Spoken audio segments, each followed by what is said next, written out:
In function composition, the output of one function becomes the input of the other function. So f composed with g of x, which we have here, is the same as f of g of x. What this means is that we plug the function x into, or we plug x into the function g. So we always start from the inside. We plug x into g, and this will give us an output that's g of x. We take this output, g of x, and plug it into f. And this gives us the output of f of g of x. We can look at it with the functions that we used earlier, where we knew that f of x was, 3x squared minus 2x, and g of x was 5x minus 4.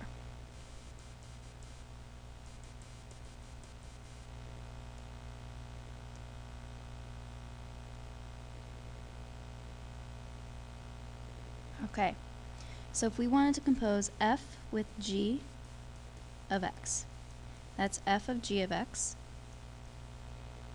What we do is we take the g of x and we plug it in for f.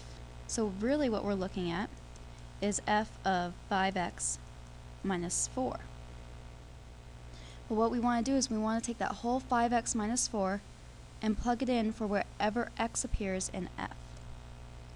So this is the same as 3 times the quantity 5x minus 4 squared minus 2 times the quantity 5x minus 4.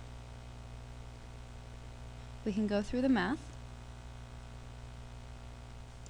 Get 3 times 25x squared minus 40x plus 16 minus 10x plus 8. 75x squared minus 120x plus 48 minus 10x plus 8. We have two pairs of like terms. 75x squared minus 72, minus 130x plus 56. We could also look at g composed with f of x. What this means is that it is g of f of x. So we plug x into f. We'll get out f of x. We take that value and plug it into g, where we'll get out g of f of x.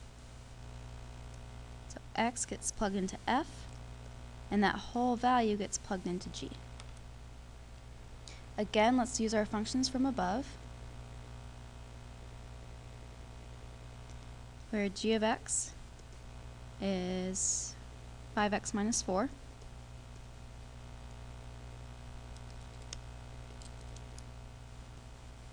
And f of x is 3x squared minus 2x. So g of f of x is g of 3x squared minus 2x, meaning we plug in this whole 3x squared minus 2x for wherever x appears in g. We get 5 times 3x squared minus 2x minus 4, 15x squared minus 10x minus 4. And that's our final answer. So we've looked at two different ways to look at multiple functions together, where we have function combination. That's where we find the outputs separately and then combine those outputs in some manner. And function composition, where the output of one function becomes the input of the other function. Here's some examples we're going to work through.